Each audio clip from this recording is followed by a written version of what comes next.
Hi everybody, this is Dee over at Aloha Astro, and before I get into what's going on astrologically, I'd like to show you what's going on over at my website. Many of you are regular customers or repeat customers, and I wanted to let you know of updates here.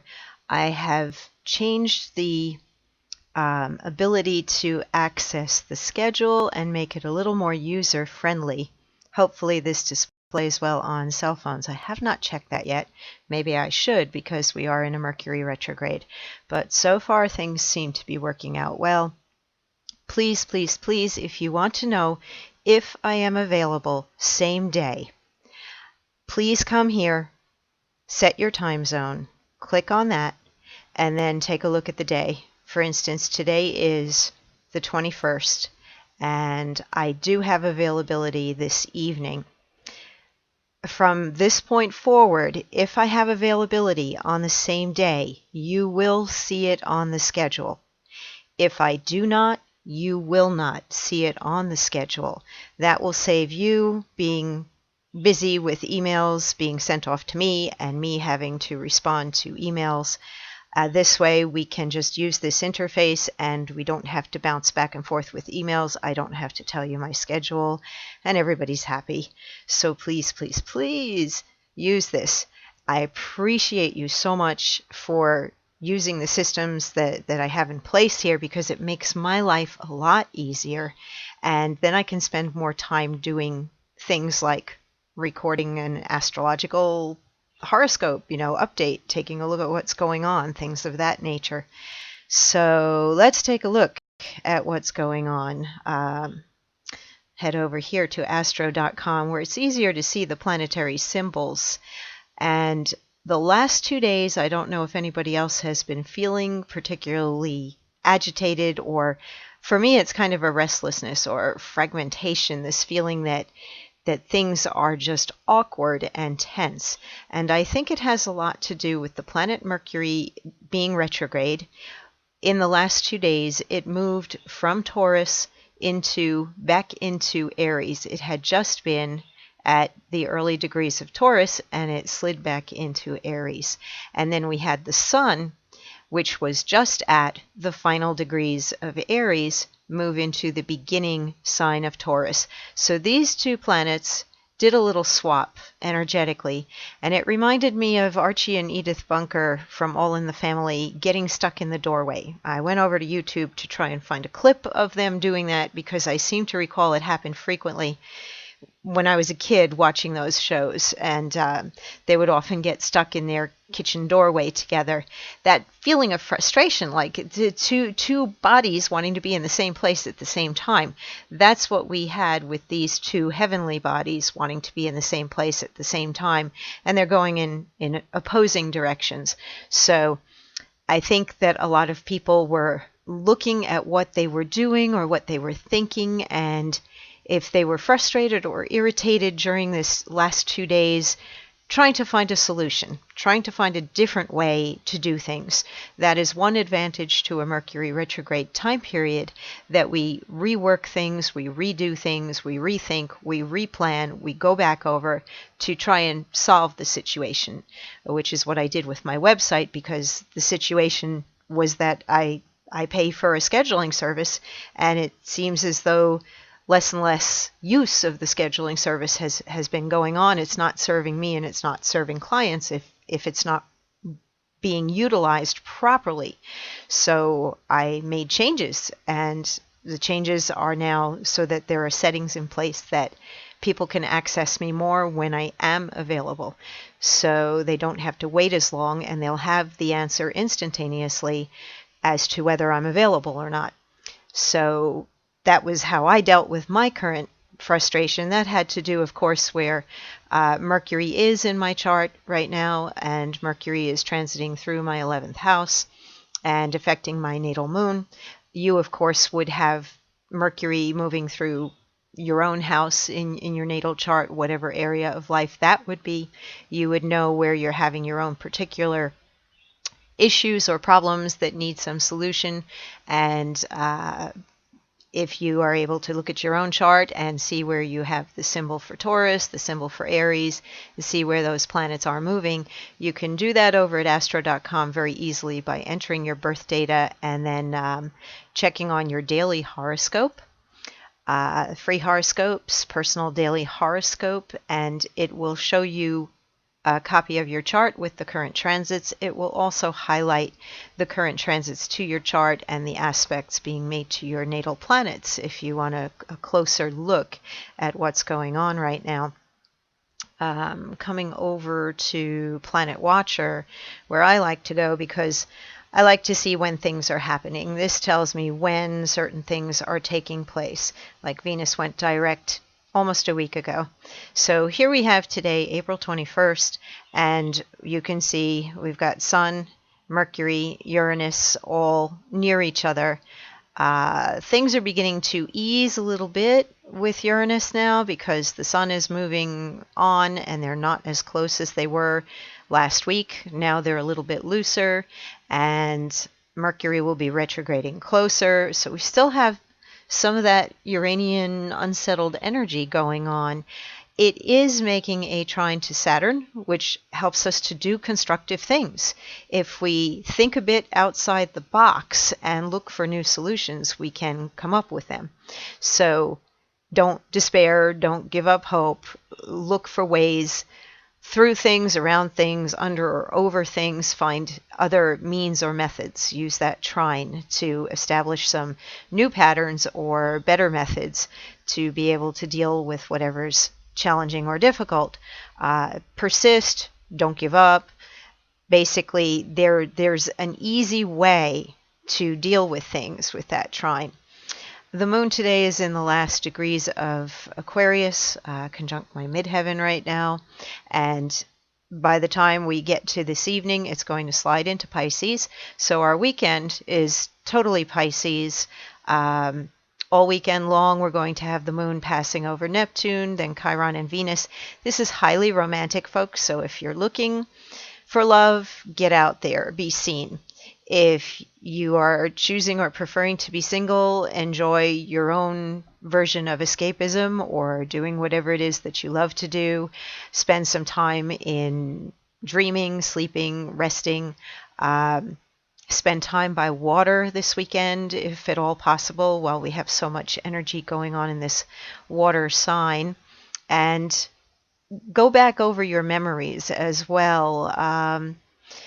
The Pisces energy is great for nostalgia. It's also wonderful for gratitude and appreciation, kindness, helping. In its negative aspect, it would be going overboard with saving or rescuing or martyrdom. But be kind, be gentle, be quiet, have a peaceful weekend, enjoy nature, get out by water, spend time with your loved ones, find a new loved one, go out and date. It's a wonderful time for that. This is a little Cinderella transit right here, and the moon will be joining that little Cinderella transit, and it won't last that much longer where we have Venus conjunct Chiron. So make the best of this right now, because this can begin new love for many people. We now have Venus direct, is no longer retrograde.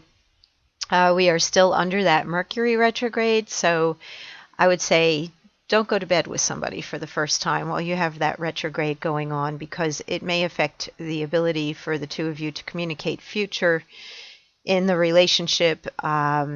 But this is wonderful for meeting and dating while you have all this Pisces energy this weekend. Then on Monday, it is back into the swing of things when the moon enters Aries, and it's a good beginning for a Monday. Lots of fire and get up and go. Let's get it done.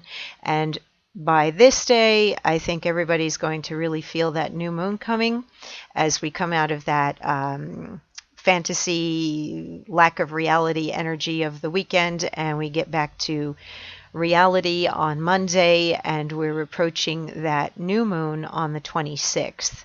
So the 24th to 25th, we're going to see the moon in Aries. Then on the 26th, we will have a new moon occurring in the fixed Earth sign of Taurus at 6 degrees 27 minutes at 8:16 a.m. Eastern Time. So here we've got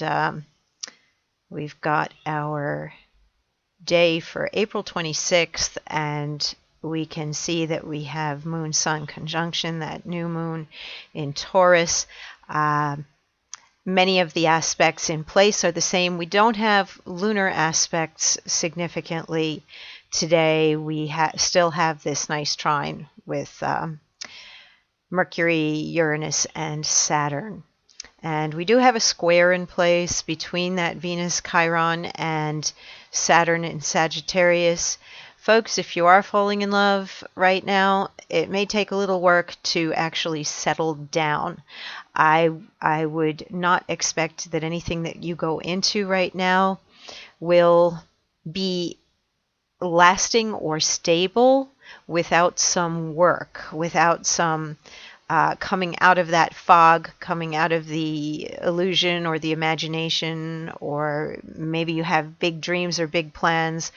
There's going to have to be some work to stabilize things. That's what the square says. It's not just going to come easily, whether it's a relationship or something else that you're desiring. It's going to require putting some foundations underneath, not just dreaming and hoping and wishing that something is going to be good. So that square is particularly strong, and even if there's a lot of changeover right now, and I do feel that there are changes occurring in a lot of people's lives, especially with a new moon where we have a new beginning, there's still work involved. Hold on to your idealism, but realize that you might have to adjust and fine-tune and take a closer look at actual reality. And Taurus is very good at looking at what is real. Very practical and grounded sign. So let's take a look at what the Sabian symbols are for that new moon. I'm sorry. New moon. We have Taurus at 6 degrees is a cantilever bridge across a deep gorge, the conquest of separativeness through group cooperation. And that sounds like a wonderful thing. The ability to conquer obstacles. All great evolutionary challenges imply the overcoming of basic difficulties. A step ahead must be taken, yet an abyss confronts evolving man. It is no longer a personal void, an open grave, but a chasm that is an integral part of the land upon which man's evolution must proceed. A link must be built through the power of the collective mind of the group or of the community at large, on the basis of the legacy of the past, to make a bridge over the canyon. This is the first stage of substantiation. So the man-made bridge built with collective skill gives substance to and demonstrates man's capacity to conquer obstacles and to achieve evolutionary continuity as well as expansion in space. It's a pretty powerful symbolism, and I think that it is definitely something that most people desire, is to see some unification, to see solutions rather than destruction or disintegration, that there has to be a coming together and a cooperation or agreement for society to move forward into the future, for the planet to be able to move forward into the future as well. If we round up that 6 degree 27 minutes, we have Taurus at 7 degrees, the woman of Samaria at the ancestral well, the meeting of the traditional past and of the creative spirit pointing to the future. It kind of carries forward that idea of past and future, and we are definitely dealing with past and future when we look at what's going on with the transits, especially with Pluto right now in Capricorn, and the energy that it's been in square with both Jupiter and Libra, where we're only going to grow through cooperation, but Pluto's been squaring Uranus and Jupiter's been opposing Uranus, and we need to grow, but we need to get together in order to do that. And this is rather long. It mentions the story of Jesus and the woman at the well, and what I got out of this is that this one particular sentence, the highest meets the lowest. when this lowest is free from traditional bonds and open to love.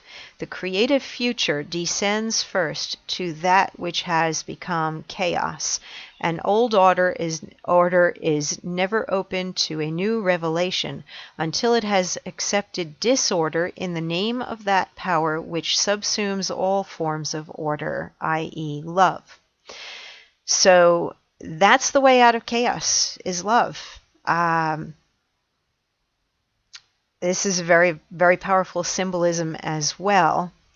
So the preceding symbol, it is no longer a collective cultural effort based on past knowledge, as in the preceding symbol, but a meeting. So here, back here, at the 6 degrees, we have the recognition that we have to come together. And here we have the actual meeting that introduces into the collective situation a totally new factor which transcends it, which is what Uranus also brings forward, is something totally new and different.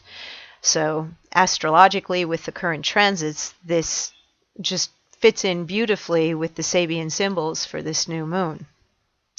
A new quality of being is revealed, which renders the old patterns obsolete. That sounds like a wonderful potential for what is coming up ahead, and I think I'm going to close on that note, that we hold on to a new quality of being within us and expect to be seeing a new quality of being within society that render old patterns obsolete as we head off into that new moon on April the 26th. And everybody have a safe, happy and healthy weekend. Enjoy that Piscean energy. Take some time to dream, escape, and enjoy getting together with people that you particularly love or share memories with.